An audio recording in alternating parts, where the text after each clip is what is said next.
അതിലൊന്നാമതായിട്ട് എനിക്ക് പറയാനുള്ളത് മനസ്സെന്ന് പറയുമ്പോൾ അതിൻ്റെ അറബി വാക്ക് നമ്മൾ പരിശോധിച്ച് കഴിഞ്ഞാൽ കൽബ്, കല്ലബ, അത് മാറ്റിമറിക്കപ്പെടുന്നത് എന്നാണ്. അത് സത്യവാക്കാണ്. സത്യം പറയുന്ന സമയത്ത് ചിലപ്പോൾ നമുക്ക് ഒരുപാട് സന്തോഷം തോന്നും മനസ്സിൽ.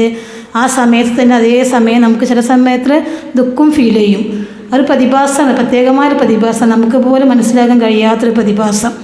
അപ്പോൾ ആ കൽബ് എന്നുള്ള വാക്ക് അതുകൊണ്ട് തന്നെ ആവും അതിനെ അനുയോജ്യമായിട്ട് പ്രതിപാദിച്ചത് ഞാൻ അങ്ങനെ എപ്പോഴും വിശ്വസിക്കാറുണ്ട്. അതിന് ശേഷം നമ്മൾ ഈ സെൽഫ് ഇമേജ് വെച്ച് നോക്കുമ്പോൾ നമുക്ക് മനസ്സിനെ നമ്മളെപ്പോഴും പ്ലസ് ആയിട്ട് എടുക്കുക എന്നുള്ളതാണ് ഇതുവരെയുള്ള ക്ലാസ്സുകളിലും വോയിസിൽ നിന്നൊക്കെ ഞാൻ പഠിച്ച് മനസ്സിലാക്കിയത്.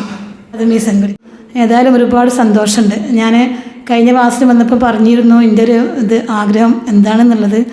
എന്തായാലും അത് എത്തിപ്പെടാൻ കഴിയുമെന്നാണ് എനിക്ക് തോന്നുന്നത്. ദിവസവും നമ്മളെന്താണ് പുതുമകൾ ജീവിതത്തിൽ വരണമെന്നോ ആഗ്രഹിക്കണമെന്നോ നമുക്കത് ചെയ്യണമെന്നൊക്കെ ആഗ്രഹിക്കുന്ന ഒരാളുകളാകുമ്പോൾ എന്താണ് നമുക്കതുള്ള വഴികളും റബ്ബ് തുറന്നു തരും. അതുകൊണ്ടാവും ഞാൻ ഈ ക്ലാസ്സിനെ കുറിച്ച് പരിചയപ്പെട്ടതും ഇവിടെ എത്തിപ്പെട്ടതൊക്കെ. നമ്മളെല്ലാ തിരക്കും മാറ്റി വെച്ച് ഞാനൊക്കെ ഇതിന് വരണമെന്നുണ്ടെങ്കിൽ ഇത് ഇവിടുന്ന് എന്തെങ്കിലും കിട്ടും, എന്തെങ്കിലും ആവും എന്നുള്ളൊരു ആഗ്രഹം എനിക്ക് തോന്നിയത് കൊണ്ട് മാത്രമാണ്. ഇൻഷാ അല്ലാഹ് സാധിക്കും, സാധിച്ചെടുക്കുന്നതാണ് എൻ്റെ ഒരു ആഗ്രഹം. സാധിക്കട്ടെ, പഠിച്ചവൻ്റെ ആണ് തീരുമാനിക്കുന്നത്.